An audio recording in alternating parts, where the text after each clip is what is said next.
Okay. So hopefully, once again, you've completed watching the pre-recorded lectures 1, 2, and perhaps also 3. So related to these pre-recorded lectures, my first question to everyone, which I hope you can also use an opportunity to gain your class participation scores, is what's the difference between age-specific versus time-specific life tables? I'm hoping to entertain at least 3 questions from the class. So once again, what is the difference between age-specific and time-specific life tables?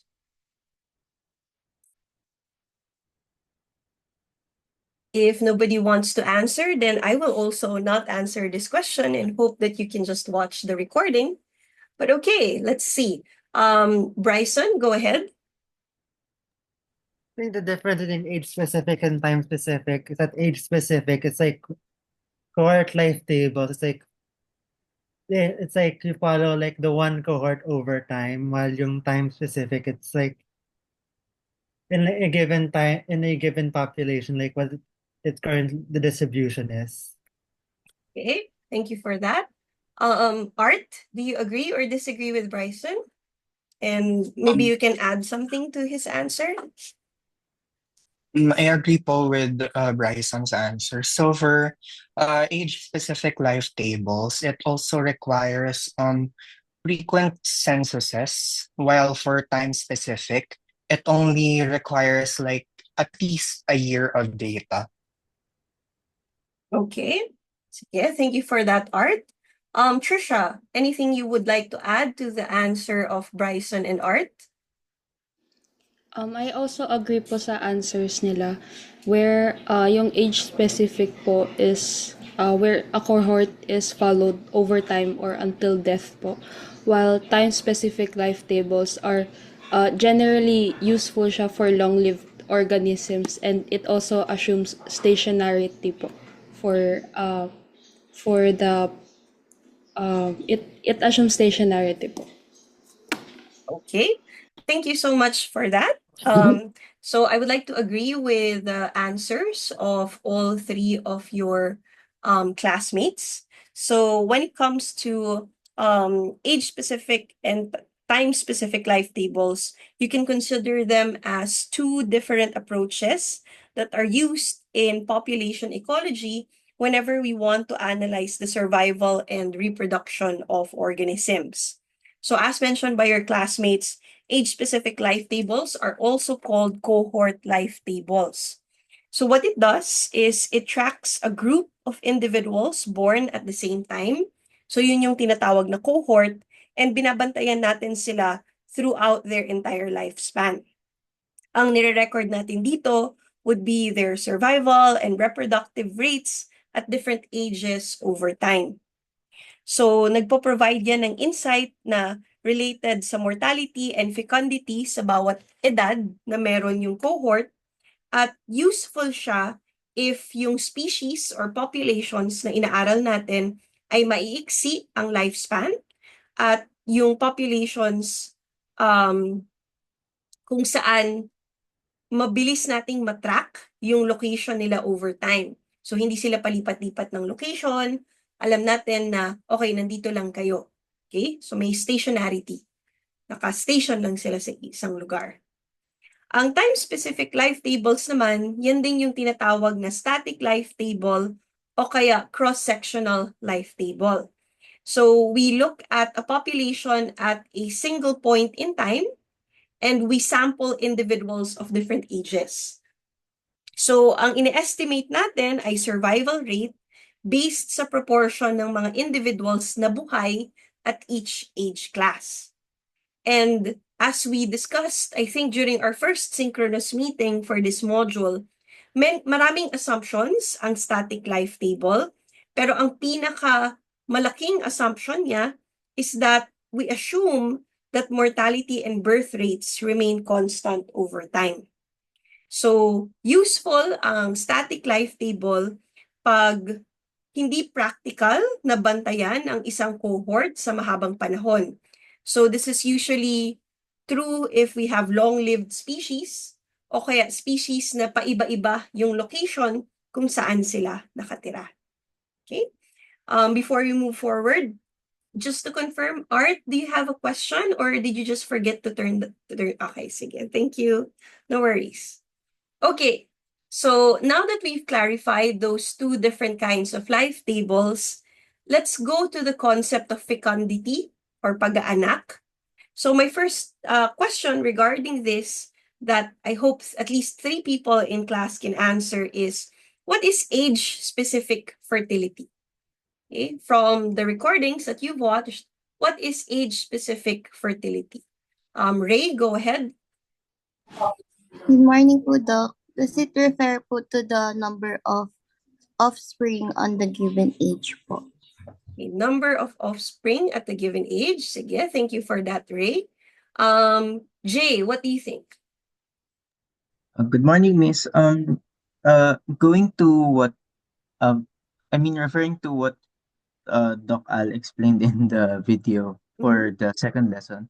Age specific fertility po in the example that he showed in the table, specifically refers to, I guess, the average amount of offspring that the certain age class has within that during that certain age class po.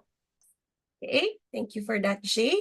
Queenie, do you agree or disagree? Do you have anything to add?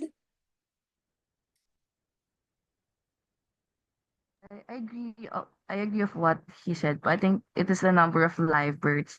I think per 1,000 women in specific age group within a given time period po. Okay, so thank you so much to your classmates for giving us their definitions of age-specific fertility. So for those of you who watched at least I think the second recording, age-specific fertility, ang ibig sabihin niya is yung reproductive output ng mga individuals na nasa loob ng isang specific age group. So it's typically expressed as the average number of offspring, so average ng mga anak, na pinoproduce per individual. And again, this is usually done per female in a given age class over a specific time period. So useful na i-track ang age-specific fertility kasi it helps us determine which age groups contribute the most to population growth.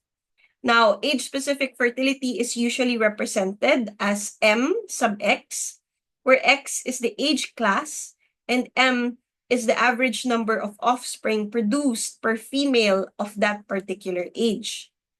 Now, age fertility is a crucial component of life tables, and we use it in calculating population growth metrics like net reproductive rate, or R sub 0, which we will be computing in a little bit, and intrinsic rate of increase, or small letter r.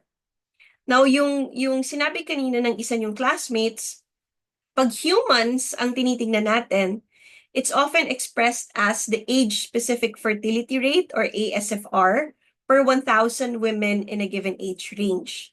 So kung human demographics, per 1,000 women siya, but in general, age-specific fertility is average number of offspring produced per female.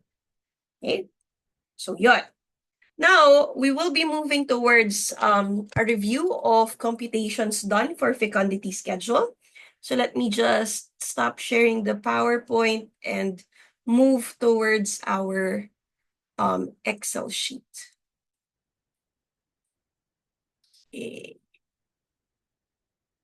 Okay, so I hope everybody can see the screen. So compared to the computations that you have to do for static life tables, the computation for net reproductive rate and fecundity schedule is a little bit more straightforward. It's a process of multiplying survivorship with age-specific fertility. And then once you have that, you can add up the survivorship, the product of age-specific fertility and survivorship to get net reproductive rate. So just to see who among you have watched the video and know how to do this, let me hear from 3 people. You can have a little bit of time to see what the net reproductive rate is for this cohort. So I will entertain the first 3 people to raise their hands. And again, you will get points for class participation for today. What is the net reproductive rate of this population given the information on the screen? Sige. Let's hear from Art. Based on the video po, the net reproductive rate is 1.33, meaning that 1.33 offsprings are produced in the next generation, or 33%, or there is a 33% increase po in the next generation. Okay. Trisha, do you have the same number? Yes po, I agree na yung net reproductive rate po is 1.33, meaning that over a lifespan po, the organism has an average of, can give birth to an average of 1.33 individuals. Okay, Gabby, what about you? I have the same answer po. So I think that over the average lifespan of the typical individual here, that individual will give rise to 1.33 offspring on average. Okay, so thank you so much for that. But now let's focus on how 1.33, well, actually, the correct number is actually 1.32, not 1.33, for the example that was provided in the video.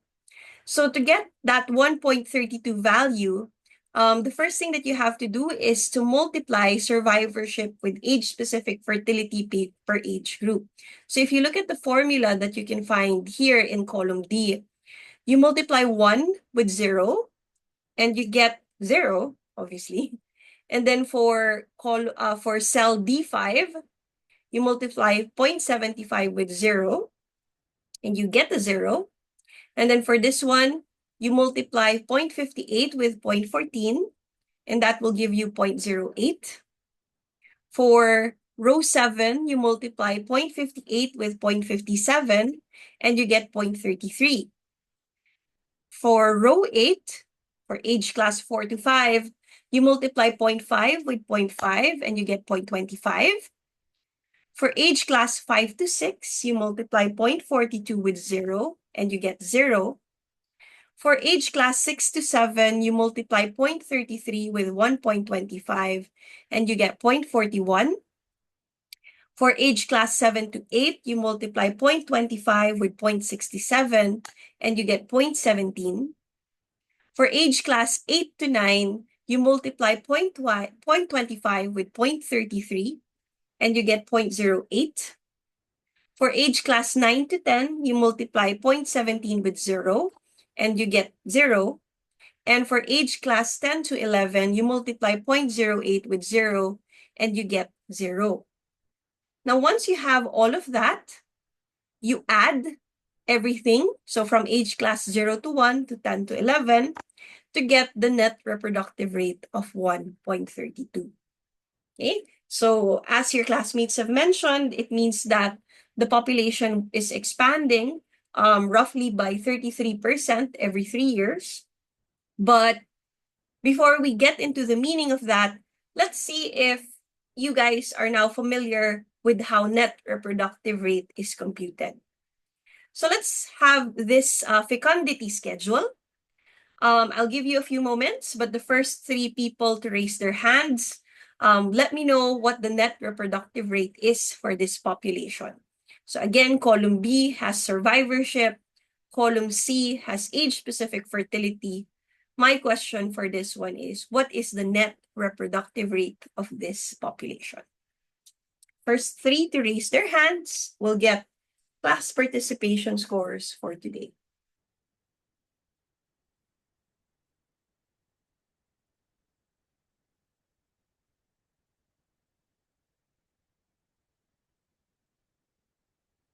So as you can see, I have the benefit of an Excel sheet, which makes things efficient.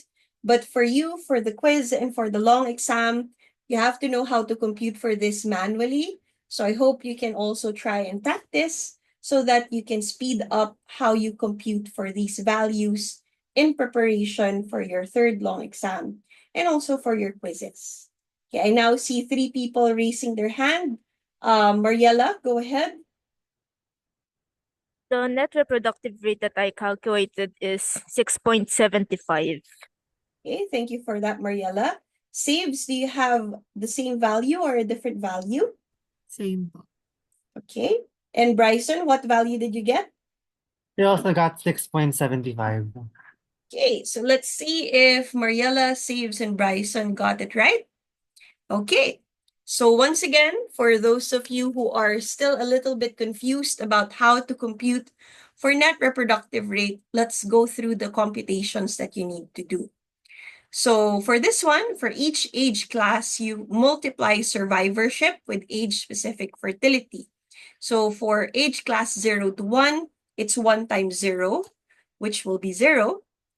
For age class 1 to 2, it's 0.98 times 0, which will be 0.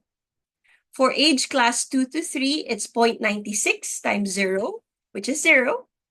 For age class 3 to 4, it's 0.93 times 0, which is also 0. For age class 4 to 5, it's 0.9 times 1, which will be equivalent to 0.9. For age class 5 to 6, it's 0.85 times 2, which is 1.7. For age class 6 to 7, it's 0.78 times 2.5, which is 1.95. For age class 7 to 8, it's 0.65 times 2, which is 1.3. For age class 8 to 9, it's 0.5 times 1.5, which is 0.75. For age class 9 to 10, it's 0.3 times 0.5, which is 0.15. And for age class 10 to 11, it's 0.1 times 0, which is 0. And then once again, you add everything from age class 0 to 1 to 10 to 11, and you end up with 6.75. And that's how you compute for net reproductive rate. So before we move on to our third example, just to confirm, Mariela, do you have a question? Okay. So if none, so let's go to this third fecundity schedule. So again, column B represents survivorship, and column C represents age-specific fertility. What is the net reproductive rate of this population?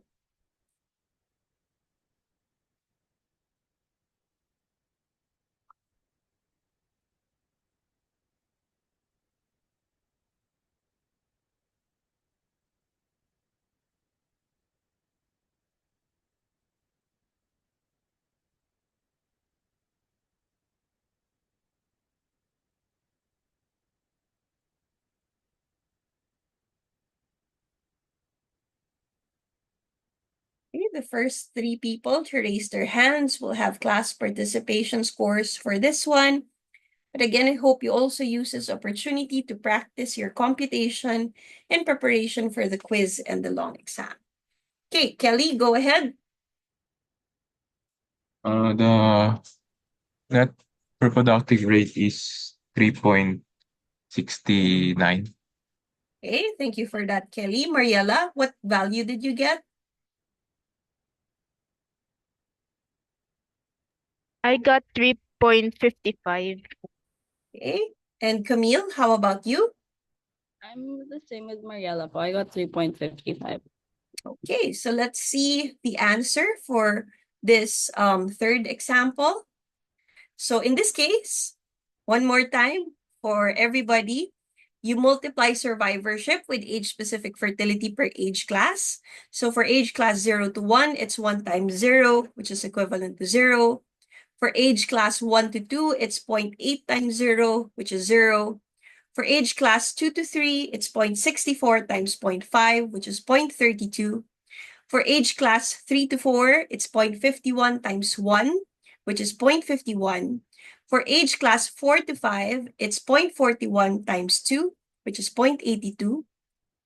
For age class 5 to 6, it's 0.33 times 2.5, which is 0.825. For age class 6 to 7, it's 0.26 times 2. For age class 7 to 8, it's 0.21 times 1.5, which is 0.315. For age class 8 to 9, it's 0.17 times 1, which is 0.17. For age class 9 to 10, it's 0.13 times 0.5, which is 0.065.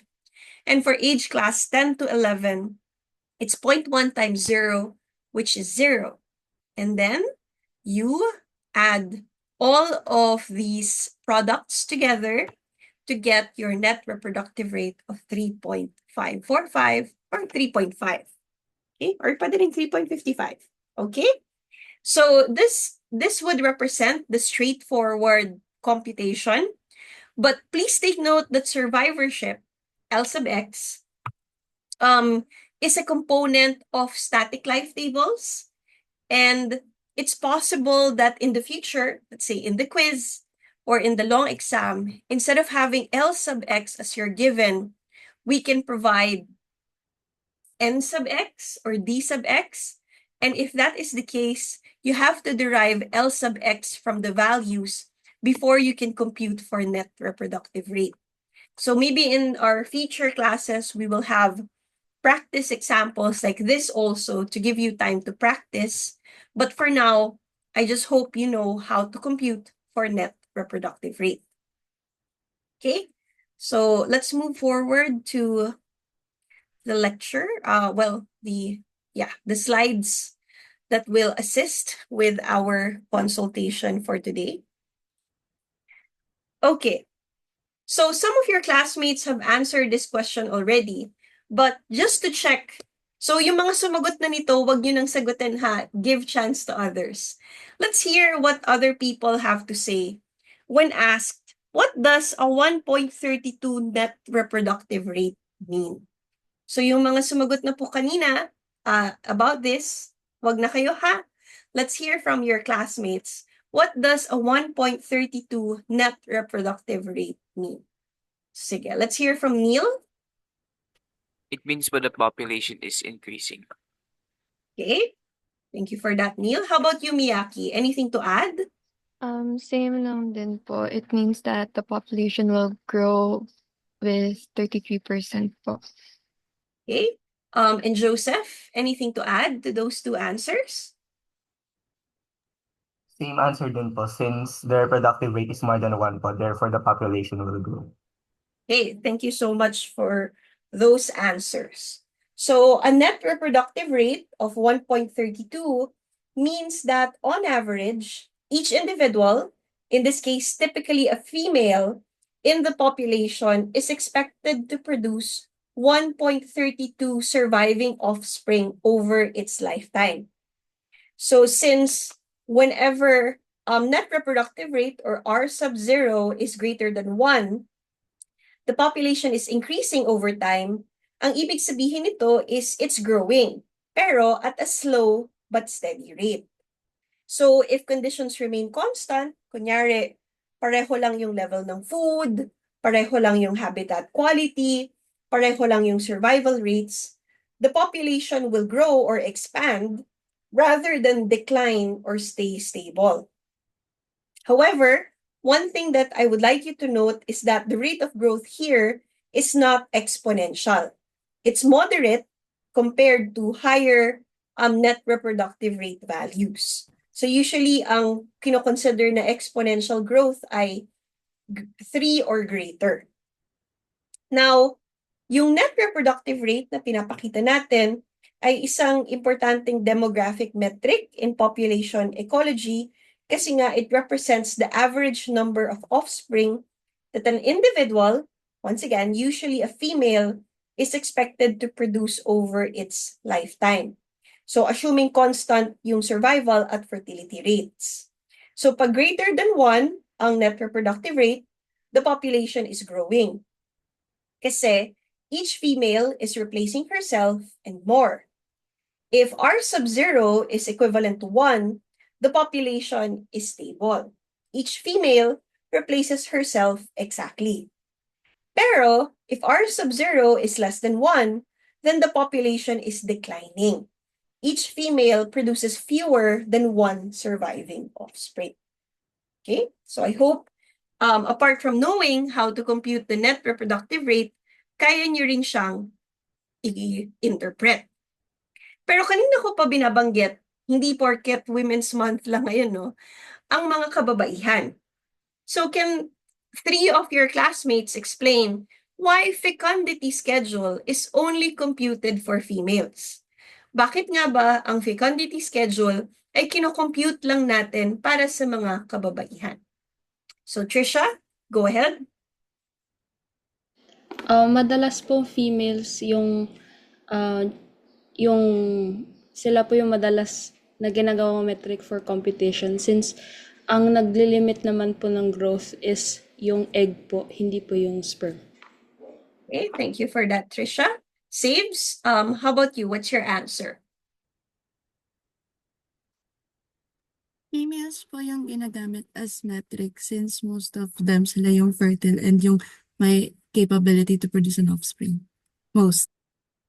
Okay. And finally, Erica, what about you? I agree with both my classmates po since females are the one that conceive po. Okay, females are the ones that conceive. Okay, thank you. So to clarify with everybody, fecundity schedule is typically computed only for females because in most species, females are the limiting factor in population growth. And the reason for this is, again, itong reasoning na ito ay para lang sa mga sexually reproducing species. Pag asexual ang reproduction, iba ang computation ha. Pag sexually reproducing ang species, yung bilang ng offspring, yung dami ng offspring na pinapanganak, ay nakadepende sa number ng reproductive females, not males. Kasi even if males contribute genetically, their presence alone does not limit reproduction in the same way. Kung baga, ang mga lalaki kasi nagko-contribute man ng sperm, ang babae pa rin yung nagbubuntis. So yung egg cells pa rin yung kailangang ma-fertilize para makabuo ng baby. Now, many species also exhibit yung tinatawag na polygyny, which is one male mating with multiple females. So this means that a few males can actually fertilize many females. At dahil dito, male numbers become less relevant in predicting population growth. Kasi, yun nga, isang lalaki pwedeng makabuntis ng maraming babae. So, yung dami pa rin ng babae ang nagde-determine kung ilan yung mapapanganak. Now, even in monogamous species, population growth is still determined by female survival and reproduction rates. Kasi nga, yung female ang nagpo-produce ng egg cell na kailangang ma-fertilize at yung female ang nagbubuntis. Okay? However, it is important for you to note that when it comes to asexual, when it comes to asexual reproduction or organisms that reproduce asexually, we reflect or we track total offspring rather than just females. So instead na titingnan natin yung reproductive output ng mga kababaihan, to compute the fecundity schedule for an asexually reproducing organism, kailangan mong i-track yung dami ng output ng anak, so kahit asexual yung pagka-produce sa kanila, at various ages or life stages. So this process, similar pa rin siya sa pag-calculate ng fecundity ng sexual species, pero wala nang differentiation between male and female. So kung baga since lahat naman tayo, mapababae o mapalalaki, ay pwedeng maggawa ng anak natin through asexual reproduction, wala nang distinction between males and females. Tinitingnan na lang na per individual, gaano karaming anak ang pwede mong gawin, whether it's through sexual or asexual reproduction. Okay? But again, for most organisms that are reproducing sexually, we only track the fecundity schedule of females, and therefore, yung net reproductive rate shows the number of daughters that a population can give birth to per generation. Okay? It tracks only female offspring. Okay. Questions so far about our lesson?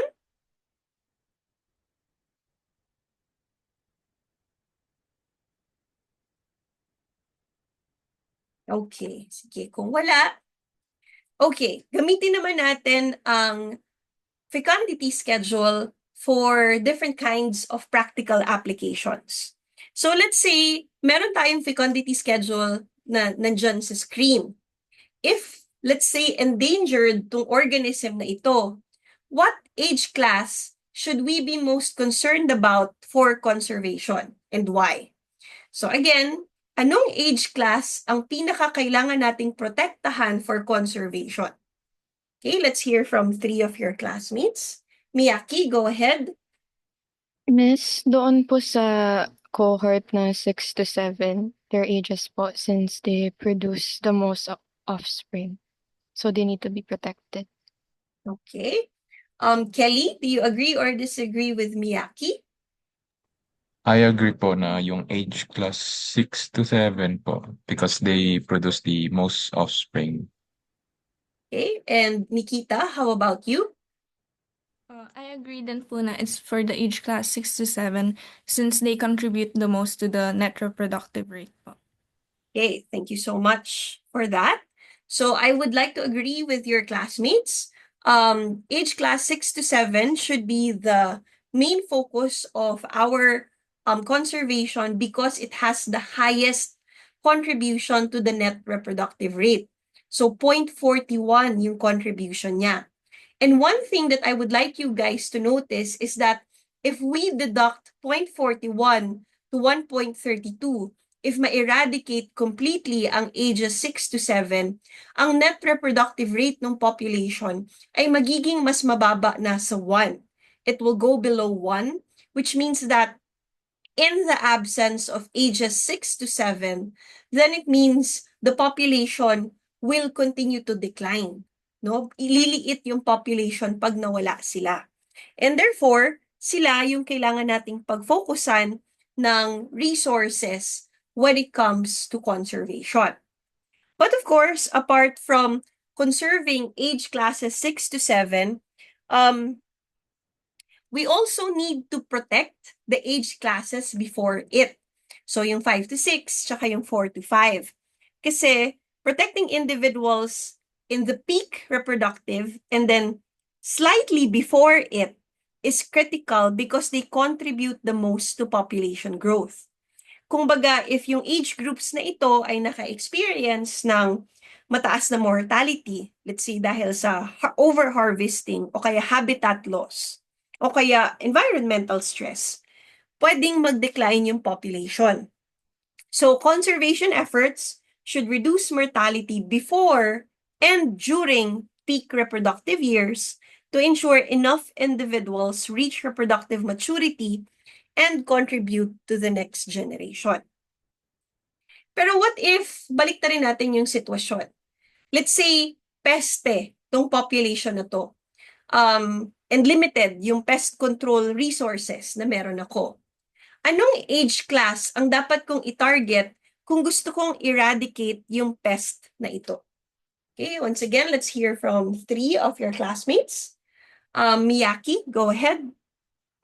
If this was pest po, miss, same din po yung ages, 6 to 7 at the peak.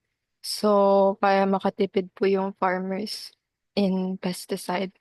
And although hindi po immediate yung mismong pag-eradicate, if done yearly po, mababawasan po yung population nila. Okay, thank you for that, Miyaki. Neil, how about you? What do you think? Same po as Miyaki, pero doon din po sa video, Sir mentioned that another example as to why we should not completely eradicate them is so that we can still have return businesses once the insects raise their population again. Okay, so ayaw naman nating mag-complete zero kasi mawawalan tayong trabaho. And finally, Manily, go ahead. I agree po with the 2 previous answers po na dapat ages 6 to 7. Tapos sabihin din po kay Neil na ayun nga, wag lahat. So yun, not the other before the ages 6 to 7 po. Okay, thank you so much for that. So again, if this species were a pest, the most effective age class to target control would be 6 to 7 year age class. So ang reason natin dito, again, sila ang may pinakamataas na contribution sa net reproductive rate. So this means removing individuals at this stage would reduce the population's ability to grow the most. Ngayon, pag tinarget natin pati yung mga age classes before the peak of reproduction, we risk eradicating the species completely.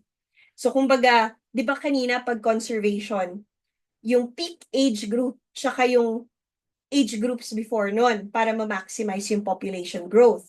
Pag peste, pag ineradicate din natin yung 5 to 6, yung 4 to 5, at yung 3 to 4, we risk exterminating the population completely, which means pwede silang ma-extinct. So wala na tayong return customers kasi patay na sila completely. Pero kung age class 6 to 7 lang ang itatarget natin, then makokontrol natin yung population growth, pero merong chance na next year papabalikin pa rin tayo for pest control kasi nga hindi natin siya completely na-eradicate. Okay? So those are just some of your considerations when using fecundity schedules pag ina-apply natin sa mga practical considerations ng conservation, pest control, and so on. Now, another concept that I would like for us to review is the concept of survivorship curves. So these are graphical representations of the number of individuals surviving at each age in a population over time. So ang ini-illustrate nito ay mortality patterns and how survival rates change across different life stages. So merong tatlong uri ng survivorship curve.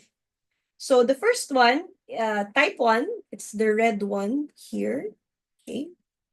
It's a convex curve which represents populations na merong mataas na juvenile survival and then late life mortality. So for these kinds of species, most individuals survive to old age with mortality increasing sharply in later life. So examples ito would be tayo, humans, type 1 tayo, elephants, and also other large mammals. So ang implications nito sa conservation is that populations are more affected by adult mortality, such as habitat destruction or the hunting of adults, than any other causes of death. Ang type 2 naman, this one, it's a linear curve, represents constant mortality rate. So for species with type 2 survivorship curves, the probability of dying is constant, pare-pareho lang throughout life. Meaning, yung vulnerability nila stays the same whether they're juveniles or adults. So they have equal chance of death at any age. For some reason, birds, some reptiles, and mammals have these kinds of survivorship curve kasi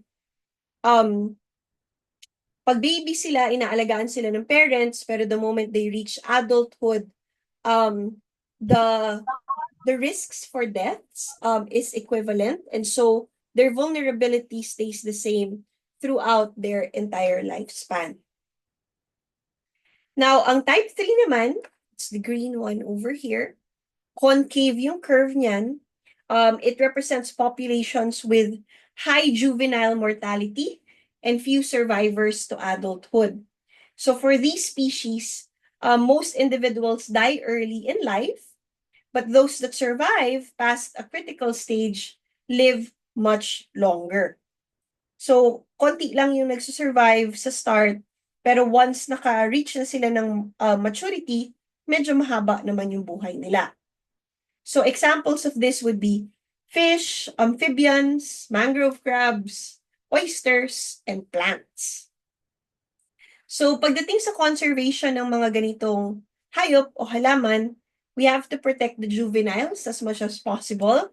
So pwede tayong gumawa ng nursery habitats, yung catch and release, yung huhulihin mo sila ng baby, papatabain at papalakihin mo sila bago mo sila i-reintroduce sa wild, ganun. Para magkaroon tayo ng tinatawag na population recovery. Now, related sa survivorship curve would be selection type. So, meron tayong dalawang uri ng selection type, R-selected versus K-selected species.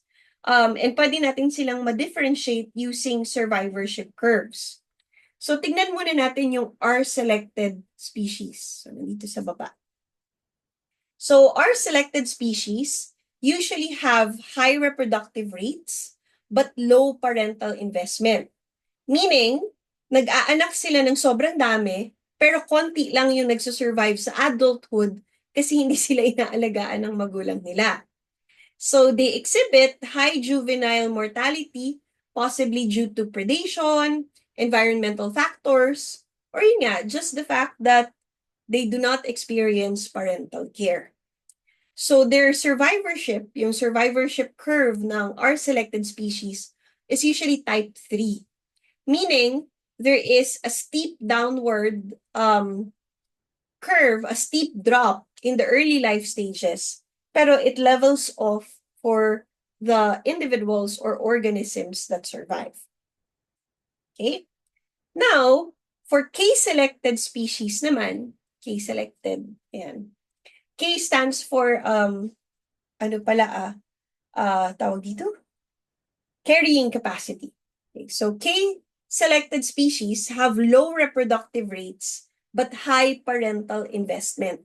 So meaning, konti lang sila mag-anak, they produce fewer offspring, but most survive to adulthood due to parental care and stable environments.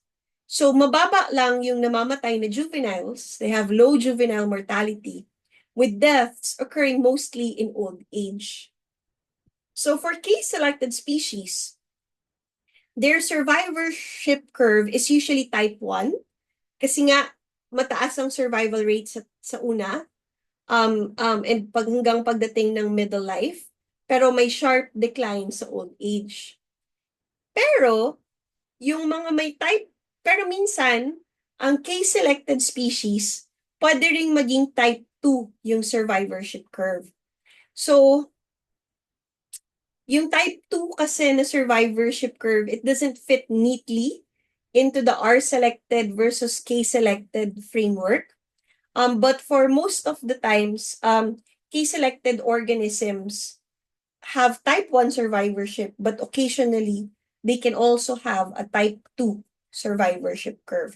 Depende sa capacity ng adult form to fend for themselves, depende sa environment na meron sila, if they're prone to hunting, to predation, and if they're vulnerable to environmental stress. So, pag generally conserved or kaya nilang mag-survive sa environment, type 1 sila, if their lifestyle causes them to be a little vulnerable to environmental changes, saka sila nagiging type 2. Pero usually, K-selected organisms are type 1. Okay. Ngayon, let's combine survivorship curves with fecundity schedules. So let's say we have the fecundity schedule here. Anong curve ang nag-fit best sa kanya? Nire-represent ba nito ay type 1, type 2, o type 3? So bago kayo sumagot, meron kayong dalawang bagay na kailangang tignan. First, yung age na nagko-contribute sa net reproductive rate. Kasi usually, the age class that contributes the most to net reproductive rate represents full maturity. So at this age, mature na yung mga tao or mature na yung organism, ready na silang magkaanak. And then, you look at the survivorship at that age class. Is majority of the cohort surviving or dead? So kung majority, meaning more than half, ay nagsusurvive, then it means they have high survival rate for juveniles. If less than half survives, then it means they have high mortality for juveniles. And then if it's exactly half, then it means gradual or tawag dito, standard or stable ang survivorship or mortality. So again, for this cohort, what type of survivorship curve, type 1, type 2, or type 3, does it fit the most? Okay, Henrik, go ahead. Hello, ma'am.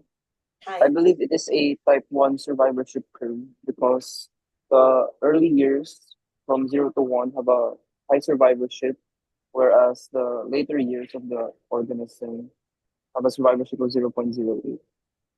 Okay. Manili, do you agree or disagree? Ako po, I agree personally because at ages 67 mataas yung fertility niya, tapos yung preceding niya mataas din po, so like 1 tas 5, 1 for 0 to 1 tas ages 5 to 6 0.42, tas may steady decline na po nung pagdating na ng ages 10 to 11. So I believe it is type 1. Okay, Kimberly, do you agree or disagree? I agree po. Since the older they get, the lower their survivorship is. So if you plot this po, it will show a convex curve. Okay. So, ang kailangan nating isipin dito is, anong edad sila nagkakaanak the most? So, everybody was able to identify it at 6 to 7. So, that's adulthood. Now, what this implies, and by the way, regardless of what survivorship curve you have, pababa po talaga yung survivorship habang tumatanda. Wala pong dumadami ang nagsusurvive pag matanda. Kasi nga, pakonti tayo ng pakonti over time. So, regardless of the survivorship curve, it will always start at 1 and end at a value close to 0. So, laging pababa. No? So, in this case, 6 to 7 years old, yung maturity. Pag nag-reach sila ng maturity, 33% na lang sa kanila yung natira. Is that majority? Or does that mean majority nag-survive or majority namatay? Can someone answer? Natalie, go ahead. Miss, because it's below 50%, which means majority already died by the time they reached maturity, it should be a type 2 curve po. Okay, type 2 daw. Den, do you agree or disagree? Agree po ako sa first statement niya na majority po na hindi nag-survive. But for me, it should be type 3 curve Okay. po because there is a high mortality rate at early ages since from 1 to 0.75 in the first year. Parang this pattern is typical for species that produce many offspring with low parental care po. So type 3 po siya for me. Okay. Hazel, tiebreaker. Anong survivorship curve nito? Miss, for me po, tama po yung nasabi nila na yung first statement po is hindi na po siya for 0.33. But I still believe po na po siya, case selected pa rin po, type 1 po. Okay. So the correct answer here is it's a type 3 survivorship curve. If majority of the cohort dies before maturity, okay, that shows high juvenile mortality. Kumbaga, kung sabay-sabay kayong pinanganak, tapos let's say 100 kayo, tas 33 na lang sa inyo yung natira to maturity, it means 67 sa inyo namatay na, 33 lang yung nabuhay. So marami sa inyong namatay ng pagkabata. So that's high juvenile mortality. So pag high, yung marami yung namamatay ng bago pa kayo nag-mature, that's type 3. That is R-selected. Okay? So this fecundity schedule shows an type 3 survivorship curve. Okay? Sige, tingnan natin kung mas na-absorb na ng konti. Ito namang fecundity schedule na ito.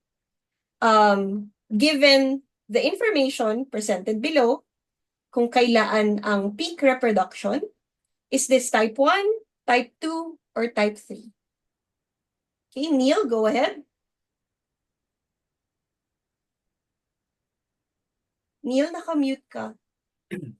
Ano po, yung peak reproduction rate po at 67 with fecundity rate of 1.95, yung survival rate po nila is above 50%. So it's type 1 po. Okay, thank you for that, Neil. Sigfred, do you agree or disagree? Same answer po, type 1. Um, because max fertility, maximum was 1.95 and age class was 67 has a survivorship of 0.78, which is above 50. That means most survive po. Okay, and Trisha, how about you? I would also agree po since the maximum po is 1.95 and yung survivorship niyo po is 78%, which is higher than half po. So it is type 1 po. Okay, thank you so much. So for this one, everybody is correct. So the age class that has peak contributions to reproduction is age class 6 to 7 because it contributes 1.95 to the reproductive rate.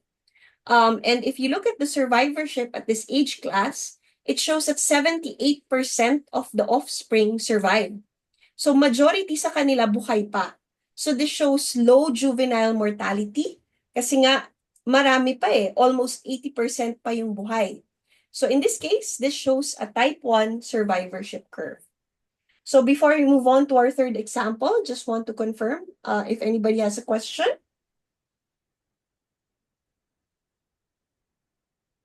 Okay, sige. Kung wala, third example for this one. Given the fecundity schedule shown on screen, what type of survivorship curve is present for this organism? Okay. Sige, Miles, go ahead. Tingin ko po, same lang po yung sa kanina, type 3 po. Since yung may pinakamataas po is 0.825 sa 5 to 6 na age class, 0.33%. So feeling ko po type 3. Kasi mas 50% po yung survive. Okay, thank you for that. Neil, how about you? I agree po sa una because there's a high juvenile mortality rate po. And most of them don't survive to, or more than like half of them survive to peak maturity rate. Okay, and finally for this example, Mariah? I agree with them po since at adulthood stage shows most of them did not survive po, so it's type 3. Okay, very good. So usually naguguluhan yung usually yung mga students na hindi masyadong nakikinig, sinasabi nila dito type 2 kasi ini-expect nila magbibigay ako ng example ng isang type 3, isang type 1, isang type 2. Pero again, ang titignan nyo lagi is anong age class yung nagko-contribute the most to reproduction. Yun yung age class na nagre-represent ng age at maturity. And then titignan nyo yung survivorship kung above, almost equal to, or below 50%.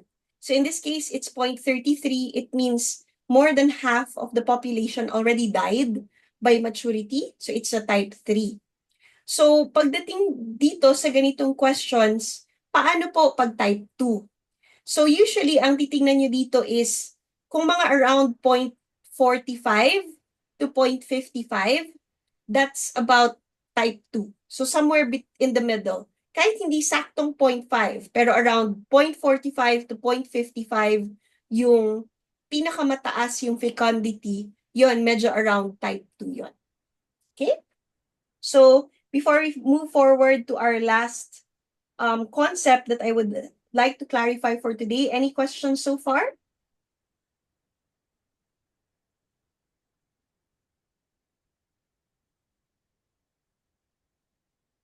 Okay, so if none, let's talk about population growth patterns. So population growth patterns describe how yung size ng isang population, kung lumalaki siya or lumiliit over time, dependent on factors like birth rates, death rates, immigration, o kaya environmental constraints. So there are two primary population growth models, which we'll discuss in a little bit. Pero, ang factors na nag-i-influence ng growth patterns could be density-dependent factors, meaning nakadepende sila dun sa population size, or density-independent factors, meaning naapektuhan nila yung population regardless kung ano yung size nito. So let's look at the growth patterns. So merong dalawang uri ng growth patterns. So let's look at the growth pattern indicated by the blue-colored line or line A. So yan yung tinatawag na exponential growth pattern. And yung shape ng ganyang curve ay tinatawag na J-curve. So this is a population that increases rapidly and indefinitely. Tuloy-tuloy lang yung paglaki niya over time. And usually, they exist in ideal conditions, meaning unlimited yung resources, walang competition, walang predation. So, usually, the growth starts slow, mabagal sa simula, but it accelerates as population size increases. So, this is common in species with high reproductive rates and abundant resources. For those of you who have taken up microbiology or are taking up microbiology, you would see this kind of growth curve for bacteria. But apart from bacteria, you will also see them in invasive species. Now, what I would like to take note about the exponential growth is that it's not sustainable. So eventually, resources become limited. So for populations that exhibit this kind of growth patterns, it eventually leads to a crash and a potential extinction. Okay? Now, on the other hand, let's look at the red curve. This one is called the logistic growth pattern, and the shape is called the S-curve. So this is for populations where growth slows down as it reaches a maximum sustainable size. And usually, the maximum sustainable size is dependent on the carrying capacity of the ecosystem. So, for these kinds of species, initial growth could be exponential. So, mabulis siya sa start. But, it plateaus or becomes limited at carrying capacity. So, nagsuslow down siya at nagfa-flatten pag na-reach na yung carrying capacity. So, this is when birth rates become equivalent to death rates. And this is more realistic for most species. So, we usually see this, kunwari, yung mga deer population sa forest, nagsistabilize sila pag nagkakaroon ng food limitations.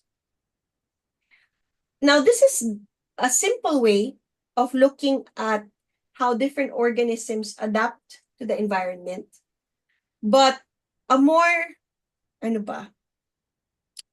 another model of looking at life history would be the Grimes model of life history, which is an ecological framework that was initially created for plants. So, unang ginawa tong publication na to noong 1977, but it's still being used up to now. So one of those key concepts na so far, wala pang nakaka-debunk. And again, nagsimula yung ganitong perspective sa mga halaman. So this model focuses on the interaction of three main environmental factors: stress, which is shown here at the bottom of the pyramid; disturbance, which is shown here at the right side of the pyramid; and competition. So stress is something that's continuously present for the organism. Disturbance is when something changes significantly to the environment that causes some organisms to die and others to survive.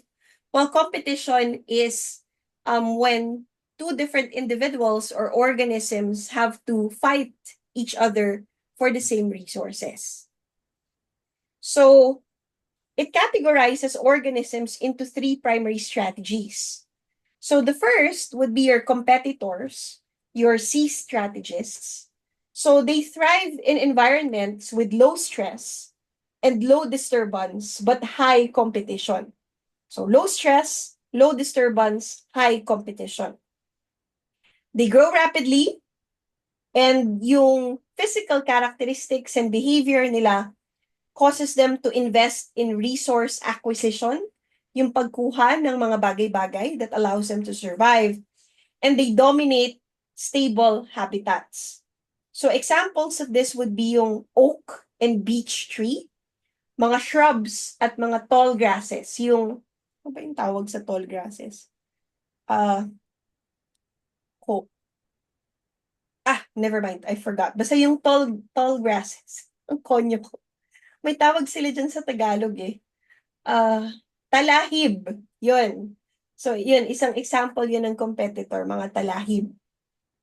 Now, another group of organisms would be your stress tolerators. So, these are your S strategists. So, you will find them in environments with high stress, meaning extreme yung temperatures. So, sa bulkan, o kaya sa ilalim ng dagat, yung pinakamalalim, yung deep sea, ganun. Or in nutrient-poor soils. But these environments usually have low disturbance and low competition. So high stress, low disturbance, low competition.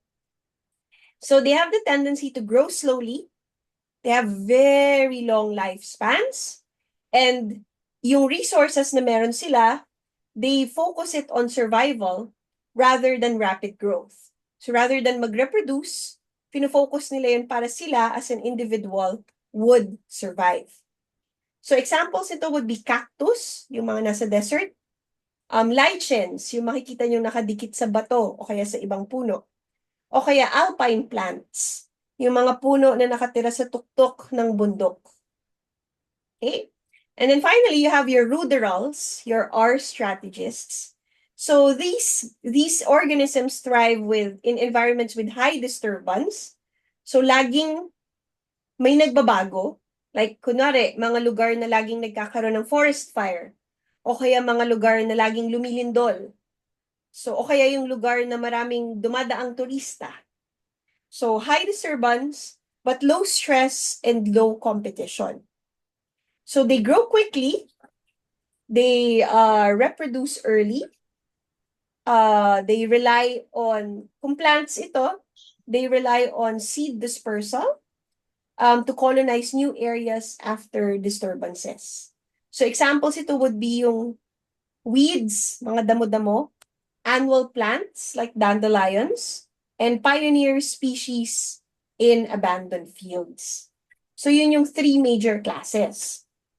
Pero over time, itong Grimes model ay nagkaroon na ng addition ng mga tinatawag na intermediate plant strategists. So sila yung mga hybrid ng competitors, ng stress tolerators, at ng ruderals. So for example, yung CS, yung competitive stress tolerant strategy, would be plants in, ito sila, CS. Plants in environments with moderate competition and stress, but low disturbance. So sila yung adapted to resource-limited, pero stable na condition. So slow-growing and long-lived din sila, and they balance efficiency in resource use with survival in stressful conditions. So examples ito would be evergreen shrubs, mga conifers, mga pine trees na makikita nyo in nutrient-poor forests. Tapos meron din tayong competitive ruderal strategy or CR. So you find them in habitats with moderate competition, moderate disturbance, but low stress.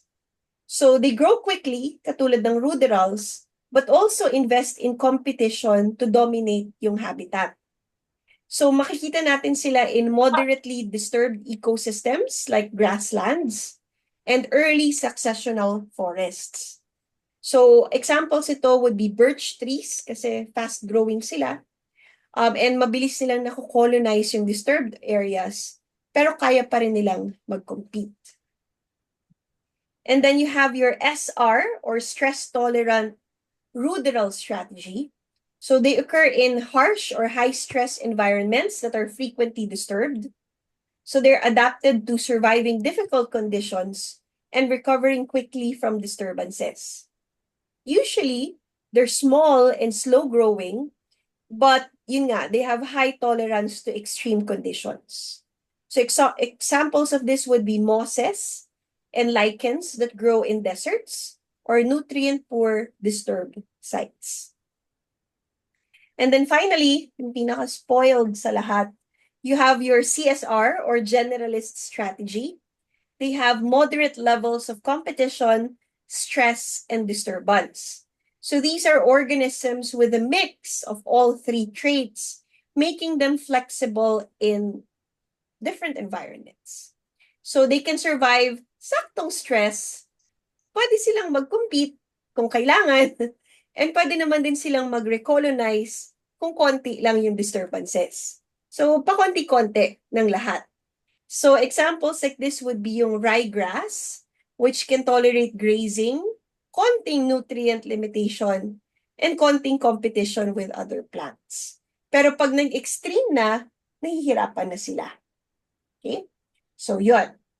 Yan daw yung tatlong uri ng organisms based sa capacity nila to tolerate the three major factors that affect population growth, which is competition, stress, and disturbance. Okay? So we still have about 6 more minutes before the quiz. For those with questions, now would be the best time to ask. For others who do not have any questions, you can use this time to transfer to a location with fast internet so that you can take the quiz at 10:30 seamlessly. But Toms, go ahead. For my first question, wait, can I ask multiple actually? Yeah, no problem. Okay. So, are there, would you say there are generalists and specialists for each strategy, or are some of them more inherently generalist or specialist? The competitors, stress tolerators, and ruderals are all specialists. And the CSRs are the only generalists. CS, SR, and CR are relatively specialized.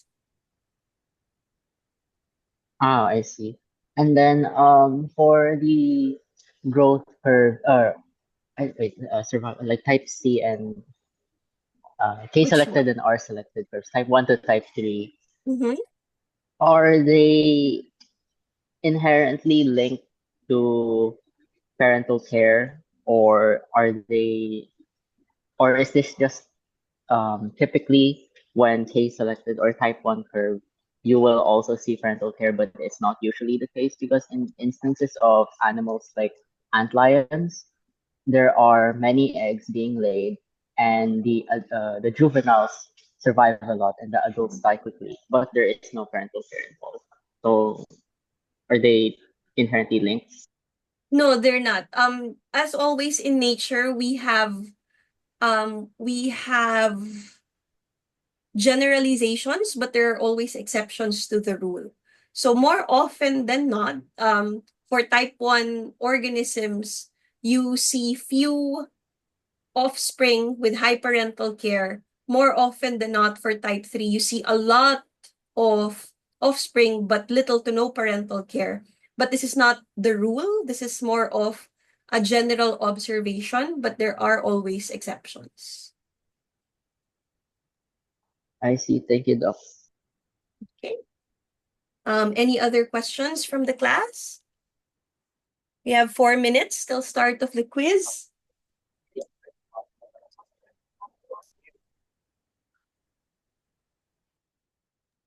Hello, ma'am. Yes, go ahead. So, question lang, for the net reproductive rate, the number of produced offspring there, are we also computing for, or does that also refer to for sexual organisms po, the females only? Yes. Oh, okay. Because sila pa rin yung limiting factor. So sila pa rin yung ano. Tinitingnan natin, yes. Again, if it's for sexually reproducing species, if it's asexually reproducing, then it doesn't matter if it's male or female, we track both. Okay. Thank you, ma'am. Sure. Okay, 3 minutes left. Toms, go ahead. Uh, sorry, Doc, but I guess I'm thinking of an edge case where what if, for example, like let's say seahorses, where they are sexual organisms and there are mothers and fathers, but both parents are necessary for the, I guess, the bringing or upbringing of children. Or isn't it where seahorses carry the children in the pouches of the father, but Mhm. you also need the sperm and the egg. So the what's the situation here? For their net reproductive rate. So for seahorses, computing the net reproductive rate generally follows the same principles as traditional population models, but with some, I guess you can say, unique biological considerations due to their unusual reproductive behavior, which is in this case male pregnancy. So first, we have to understand the fact that females deposit eggs into the male's brood pouch. So the male carries the developing embryos and eventually releases the young as live organisms already. But despite this role reversal, we still track female reproductive output since females still control egg production. So we still track fecundity based on the average number of female offspring. Because even though males are needed to carry the fertilized egg, it's still the number of eggs that are available to be fertilized that serves as the ultimate limiting factor. So kung baga, yeah, so yun yung reason kung bakit traditional pa rin yung method pagdating sa seahorses. I see. Thank you, Doc. Sure. 1 minute left. Okay, everybody, 1 minute left. Once again, please make sure that you have ample internet speed to answer our quiz for today. Mariah? Miss, can I clarify po about the survivorship curves? Does it represent all throughout lifetime po or at different points in time lang? Each species has a specific survivorship curve. So it's the species that you classify, not the age class.